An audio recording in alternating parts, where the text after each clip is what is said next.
Where was I on 9/11? I was working in New Jersey, right across the river from Manhattan. We could see the Manhattan skyline from the corner offices in my building.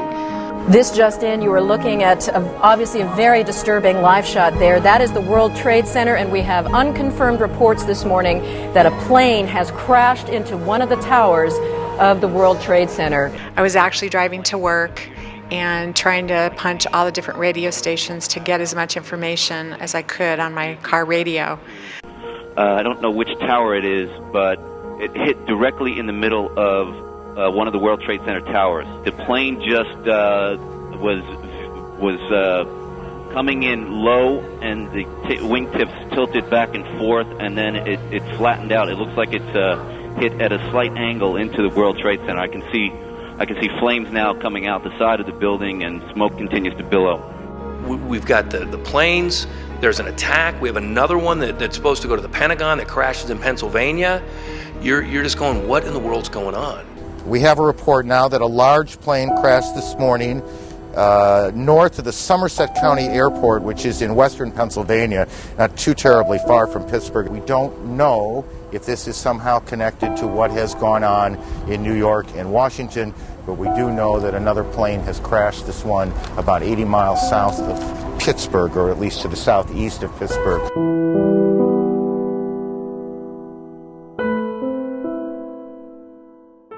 And so I was actually watching live when the second plane hit. Looks like 6, 7 floors were taken out. And there's more explosions right now. Hold on, people are running. Hold on just a moment. We've got an explosion inside. The building's exploding right now. You got people running up the street. Okay. Hold on, I'll tell you what's going on. Okay, just put Winston on pause there for just a moment. It was very traumatic in the sense of this scar that kind of never heals, because we were so used to seeing that skyline, and then you see those twin towers standing for a lot of what the United States stands for, and the freedom and the financial hub of our world. And to watch that demolished in that so split second, like people will say, well, could you see the towers collapse? That was so fast that it was seconds from when it was upright to when it was down. This is as close as we can get to the base of the World Trade Center. You can see the firemen assembled here, the police officers, FBI agents, and you can see the two towers. A huge explosion now raining debris on all of us. We better get out of the way!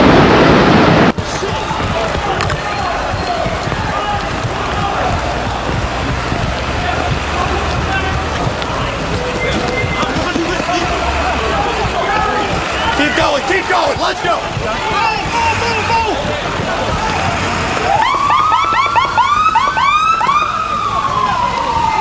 My family's from New York. My dad was a 28-year subway conductor.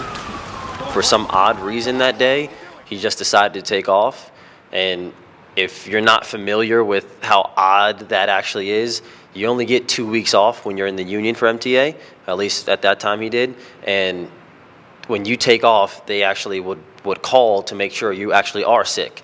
And my dad never takes off of work. So to this day, we all pray, because there was no reason for him to take off. And the line that he was running that day went under the World Trade Center.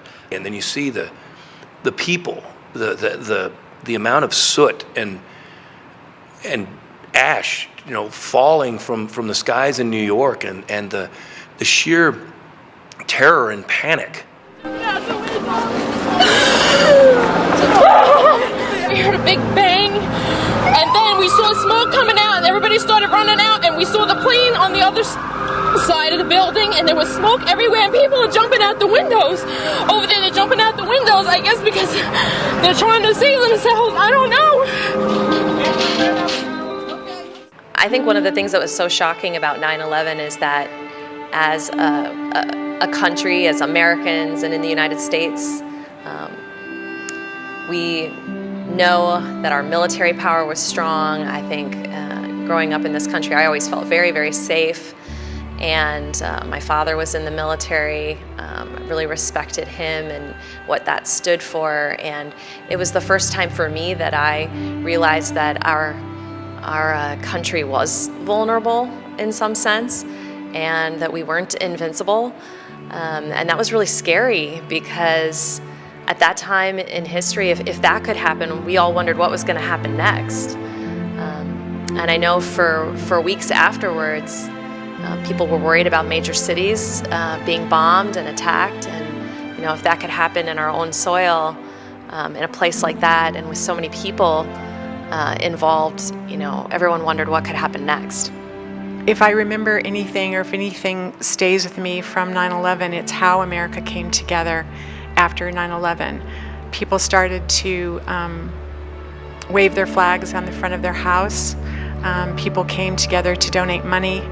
I remember watching the news where I saw, people just saying, I don't know what to do, so I just loaded my truck up with water and, some snacks for people. I'm just going to drive into the perimeter of New York City and see if I can do anything to help. Firefighters went, people were called out. Everybody came together to be there for New York City. You have to live each day passionately. You don't know what will happen tomorrow, this afternoon. Live each experience in the moment, right? And I think looking back 20 years on 9/11, the beauty of it was that we all had to come together. We didn't have a phone or a tablet or something to take our attention away from this tragic experience. So when you had to stop, you had to be in a moment, and that moment wasn't exactly the most pleasant. I think one of the reasons that it's important that we never forget what happened on 9/11 is to understand that life is precious and fragile, and that the way we are in the world and the way others are in the world is so interrelated, even though it's so huge. And we have to always remember that our choices and decisions impact a lot of people, and that we have to be aware of the impact of things that we do and things that we say. And we have to be aware that hate exists, and that hate is only beaten by love.